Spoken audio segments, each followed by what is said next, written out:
सोलापूर येथील जिल्हा व सत्र न्यायालयाने विवाहित महिलेवर जबरदस्तीने लैंगिक अत्याचार आणि धर्मांतर करण्याचा प्रयत्न केल्याप्रकरणी अटकेत असलेल्या आरोपी रमजान रजाक शेख वय 25 राहणार कुसूर जिल्हा सोलापूर यास सशर्त जामीन मंजूर केला आहे.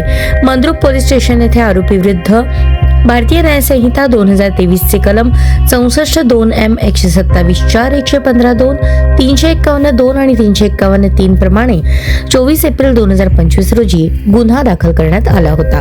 सदरील प्रकरणात फिर्यादी पीडितेने दिलेल्या तक्रारीनुसार अटकेतील आरोपी रमजान शेख याने इंस्टाग्रामद्वारे संपर्क साधून धमकावून पीडितेची फसवणूक करून तिला आणि तिच्या 3 वर्षीय अल्पवयीन मुलीस पुणे येथील भोसरी येथे एका घरात ठेवून जबरदस्तीने तिच्यावर लैंगिक अत्याचार केले होते. तसेच आरोपीने 17 मार्च 2025 ते 22 एप्रिल 2025 या काळात आरोपीने सदरील पीडितेवर मुस्लिम धर्म स्वीकार असा दबाव आणत तिच्या जीवितास आणि मुलीच्या जीवितास धोका निर्माण केला होता.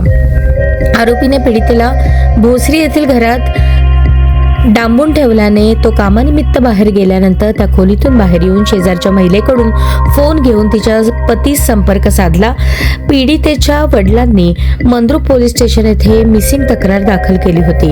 या प्रकरणात आरोपी रमजान रजाक शेख याला 24 एप्रिल 2025 रोजी पोलिसांनी अटक केली होती. त्यानंतर आरोपीने मेहरबान जिल्हा व सत्र न्यायालय सोलापूर येथे आपला जामिनासाठी अर्ज दाखल केला होता.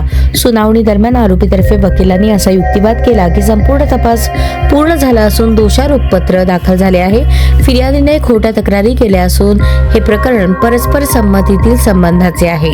त्यानंतर दिनांक 12 ऑगस्ट 2025 रोजी माननीय जिल्हा व सत्र न्यायाधीश DN सुरवसे यांनी आरोपीचा जामीन अर्ज सशर्त मंजूर केला.